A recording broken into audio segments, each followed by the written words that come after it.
Halo YouTube, malam ini saya Osi, akan berbagi pengetahuan mengenai berpikir benar, dengan cara mengetahuinya, mengontrolnya dan memaksimalkannya. Nah YouTube selamat menyaksikan. Perbedaan terbesar antara orang sukses dan orang gagal terletak pada perbedaan berpikirnya. Saya tidak berbicara tentang menjadi pintar, saya tidak berbicara mengenai IQ-nya atau hasil tes IQ-nya, tapi saya akan membahas tentang bagaimana Anda dan saya berpikir.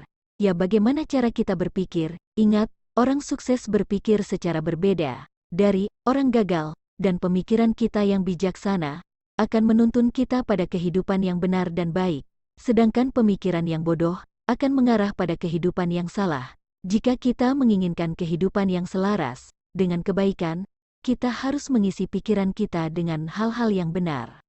Mari kita mulai dengan membahas kesadaran kita saat ini, ya saat ini, di mana kita semuanya harus fokus pada saat ini, ya saat ini, benar sekali, apa yang Osi lihat saat ini, adalah banyak dari kita semuanya kurang mengerti, bahwa yang paling utama adalah hari ini, saat ini, banyak di antara kita sebagian besar, selalu melebih-lebihkan apa yang bisa kita lakukan besok, atau kita melebih-lebihkan apa yang telah kita lakukan kemarin, namun kita meremehkan apa yang bisa kita lakukan sekarang, ya sekarang, saat ini. Dan apakah kita menyadari ini?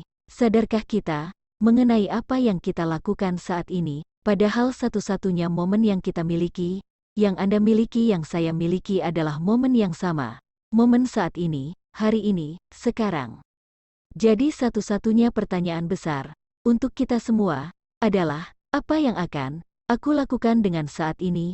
Lihatlah, para pemimpin hebat, mereka selalu ada di masa sekarang, di keadaan saat ini, di hari ini, dan karena mereka telah menyadari itu, maka mereka menjalani saat ini dengan semaksimalnya, walaupun terkadang kita ingin mengenang masa lalu dan juga ingin membayangkan masa depan. Jadi jika kita memang ingin melihat itu maka lakukanlah, tapi cukup sedikit saja, atau sekilas, dan segera kembali ke tempat diri berada, yakni hari ini, saat ini, karena hari ini adalah persiapan kita dalam menyongsong hari esok untuk menjadi sukses. Tidak ada batasan untuk apa yang dapat kita capai saat ini, kecuali batas yang kita tetapkan sendiri dalam pikiran kita. Ini memang tidak biasa bagi sebagian orang, mungkin juga akan terasa sulit, tapi sulit bukan berarti tidak mungkin, karena semua itu pada dasarnya adalah mungkin, memang sangat disadari dan sangat dipahami. Kita semua ingin termotivasi, karena memang setiap orang memerlukan dorongan dan pujian untuk tumbuh dan itulah motivasi. Tapi seringkali kita gagal dalam menemukan apa rahasia dari motivasi itu. Jadi malam ini biarkan Osi coba memberikan rahasia di balik motivasi itu. Rahasia itu adalah, langsung lakukan saja. Ya langsung lakukan saja, itulah rahasianya. Dipahami ya YouTube, selanjutnya Osi akan coba berbagi untuk kita semua apa itu berpikir yang benar, bagaimana kita mengenali diri kita dengan pikiran yang benar, bagaimana kita mengontrol pikiran kita dengan benar dan bagaimana kita memaksimalkan pikiran kita dengan benar. Pertama-tama adalah kita harus mengenali pikiran kita dulu. Nah sebelum masuk ke sana Osi akan coba mengatakan bahwasannya, kita hidup di dunia ini pastinya dengan suatu tujuan. Nah tujuan hidup kita itu adalah impian kita. Karena kita wajib bermimpi untuk masa depan kita. Bermimpi pastinya berbeda dengan berhayal dan berangan-angan. Mengenali pikiran kita dengan benar adalah sebuah konsep yang Osi terapkan dalam menciptakan impian Osi dengan benar. Ingat kata kuncinya ya, mengenali pikiran kita untuk mengenali impian kita, dan menciptakan kebenaran impian kita dengan benar. Nah bermimpi yang benar tersebut, adalah menggunakan pikiran kita dalam mengarahkan arah tujuan hidup kita ke depan, yang memang benar-benar sesuai kebutuhan kita saat ini, dan kemauan yang memang kita butuhkan untuk menggapai impian kita ke depannya. Diingat kata kuncinya ya YouTube, kebutuhan dan kemauan, jadi dibedakan ya, bermimpi yang benar itu harus sesuai kebutuhan dan kemauan kita, dan bukan hanya sekedar keinginan sesaat kita. Karena pada dasarnya keinginan sesaat kita itu bisa dikatakan kita hanya ingin mencoba-coba saja dan tidak akan mencapai hasil maksimal dari tujuan kita. Dipahami ya YouTube? Nah YouTube, coba diresapi perlahan kata-kata Osi tadi. Apa yang Osi sampaikan tadi adalah konsep kita mengenali pikiran kita, dengan cara kita mengenali mimpi kita sendiri, yang benar-benar sesuai kebutuhan kita saat ini dan menciptakan kebutuhan untuk kemauan kita di masa depan. Yang kedua, Setelah kita mengenali pikiran kita dengan mengenali isi impian kita tadi, maka selanjutnya adalah mengontrolnya. Bagaimana caranya? Nah, di sini Osi akan membagikan caranya dengan cepat. Identifikasikan impian kita semua itu menjadi sebuah program di kepala kita dengan mengubahnya menjadi tugas-tugas yang harus dikerjakan, tahapan-tahapan yang harus kita jalani, dan langkah-langkah dalam menggapai impian kita sampai menjadi milik kita. Kontrol semua itu dalam bentuk sebuah konsep, supaya apa yang menjadi target kita terarahkan dan mudah menggapainya. Yang ketiga, setelah kita mengubah impian kita menjadi serangkaian tugas, tahapan-tahapan dan langkah-langkah yang harus kita lakukan, nah disinilah kita menemukan makna kata motivasi tersebut, yaitu memaksimalkan pikiran kita dengan lakukan saja, lakukan saja semaksimal mungkin apa yang semua sudah kita konsep tersebut. Dipahami ya YouTube? Nah oke ya YouTube. Ketemu kan benang merahnya, jadi jelas ya motivasi bukanlah sebuah alasan untuk bertindak, tapi motivasi itu adalah tindakan kita, energi langsung kita. Bisa dikatakan motivasi adalah suatu hal yang terjadi setelah tindakan diambil. Ada banyak perbedaan memang, mengenai hal motivasi dalam pikiran setiap orang. Contoh, misal Osi berpikir motivasi adalah sebuah alasan untuk tindakan Osi, maka yang terjadi adalah Osi akan menunggu untuk termotivasi sebelum melakukan sesuatu. Tapi karena Osi menyadari tindakan Osi adalah hasilnya, maka Osi akan mulai melakukan sesuatu. Dan coba tebak apa yang terjadi selanjutnya?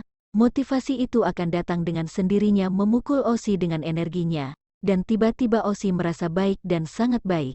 Osi akan senang melakukan ini dan Osi pasti akan berkata, "Wow, benar-benar hebat, luar biasa, menyenangkan, aman, terkendali, dan hebat." Jadi biarkan motivasi menjadi energi sampingan dari hidup kita. Jangan biarkan itu menjadi energi utama sumber tindakan kita. Ingat, tanpa kita melakukan sesuatu tidak akan ada yang datang kepada kita. Dan jika kita hanya ingin mencoba tapi tidak benar-benar mau, maka kita tidak akan mencapai hasilnya sesuai kemauan kita. Dan hanya akan banyak menemukan alasan untuk memaksimalkannya. Perlu diketahui kita semua tidak akan mencapai apapun jika kita hanya mencoba-coba saja tanpa mengenali mimpi kita dengan pikiran benar kita. Pikiran benar kita pasti selalu menggunakan konsep sebagai pondasi dasarnya. Baru selanjutnya biarkan semesta yang membantu kita sampai pada impian kita. Dipahami ya YouTube? Setelah kita mengambil suatu langkah pertama dari impian kita, menentukan tugas-tugas kita dan menyelesaikan satu persatu tugas kita, maka semesta akan memberikan energinya, semua akan mengalir ke arah kita. Ya uang, ya teman pendukung, ya alat peralatan dan semua akomodasi itu akan mengalir semua ke diri kita. Selanjutnya Osi hanya ingin mengatakan waspadai, perhatikan setiap kemungkinan potensial kita harus tetap di dalamnya, tetap terkontrol di dalamnya, jangan lepas kontrol, tetap di dalam konsep yang telah kita buat tadi. Masih ingat yang Osi sampaikan sebelumnya tadi kan? Setelah tugas-tugas ini terselesaikan dan semesta mengalirkan semua sumber dayanya untuk memungkinkan ini semua untuk kita. Next step adalah kita harus melangkah. Ya melangkah kita harus mencapai tujuan kita tadi dengan kaki kita. Kita perlu bertindak. Tindakan kita adalah bagian dari memaksimalkan pikiran kita tadi. Kita harus bertindak, dan apa yang membedakan kita dengan orang lain adalah cara kita mengenali, mengetahui dan melakukan tujuan kita sesuai konsep yang telah kita buat sebelumnya. Mengenali atau mengetahui itu sama saja kita sudah menetapkan tujuan kita tadi, impian kita tadi. Yang harus kita lakukan selanjutnya adalah mencapai tujuan tersebut, mencapai impian kita tersebut. Untuk orang-orang yang percaya diri akan mengatakan setidaknya butuh waktu 30 hari untuk mengubah sesuatu kebiasaan lama menjadi kebiasaan baru. Tapi kita harus sadari dulu, kebiasaan yang diubah ini bisa saja menjadi baik ataupun buruk. Jadi seiring waktu kita bisa saja mengembangkan kebiasaan yang menguntungkan atau merugikan diri sendiri. Nah itulah gunanya konsep tadi dan kita tetap harus sesuai konsep tujuan kita. Sehingga kita bisa jadi pribadi yang tetap tumbuh dan mengembangkan kebiasaan yang membantu kita. Sehingga kita punya nilai yang positif dalam pertumbuhan yang baik. Nilai dari kebiasaan baik tidak perlu Anda pikirkan, karena itulah disebut kebiasaan. Dengan kata lain, begitu kita melakukan sesuatu yang baik, dalam sehari-hari, dalam bulan berjalan dan dalam tahun berjalan itu secara otomatis akan menjadi siapa diri kita sebenarnya. Bahkan Osi selalu mengatakan kepada teman-teman Osi untuk selalu ulangi dan ulangi terus kebiasaan baik sehingga itu dengan sendirinya menjadi milik kita. menjadi diri kita, dan ketika itu menjadi milik kita maka itu akan menjadi otomatis magnet hidup kita. Kita akan selalu mendapat kebaikan, menarik kebaikan, dan selalu menebar dan berbagi kebaikan, dan kita pun secara otomatis selalu dijaga oleh kebaikan. Yang ingin Osi sampaikan ini bisa jadi pemahaman kita bersama, di mana sebuah inspirasi suatu impian akan bekerja lebih hebat dan lebih ajaib bila didukung dengan kemauan dan konsep serta keberanian mengambil langkah pertama, karena banyak orang di luar sana yang bermimpi besar tapi mereka tidak mengonsepnya dan tidak melakukan suatu perubahan pada diri mereka sendiri, di mana mereka terlalu takut untuk mengambil langkah pertama. Untuk itulah di sini Osi menegaskan ambillah langkah pertama itu dan melangkahlah selanjutnya bersama bimbingan Tuhan untuk mencapai hal-hal besar tersebut. Jadi mulai hari ini mari kita pahami bersama, kita lipat tangan kita lihat kembali apa saja tugas-tugas lama kita yang belum kita selesaikan satu persatu sampai saat ini, lalu katakan pada diri kita akan menyerang semua tugas-tugas ini, kita akan menyelesaikannya satu persatu, dan yakini bahwa setelah kita melakukannya setahap demi setahap kita akan dibuat kagum oleh Tuhan dan semesta dengan keajaibannya, yang mengalir kepada kita dan kita akan terkagum-kagum dengan segala inspirasi, dan ide-ide tambahan dari semesta yang membantu kita, menuntun kita, menggapai impian kita. Yakini semesta akan memberikan semua inspirasi dan jalannya yang memudahkan kita, mempercepat kita, membaikkan kita, untuk sampai kepada impian kita selama kita mau menyelesaikan tugas kita. Mengambil tindakan terhadap langkah-langkah kita selanjutnya biar semesta yang memberikan keajaibannya untuk kita. Nah YouTube, terima kasih sudah mengunjungi situs Osi. Jangan lupa like dan subscribe ya. Sampai jumpa lagi di video-video selanjutnya.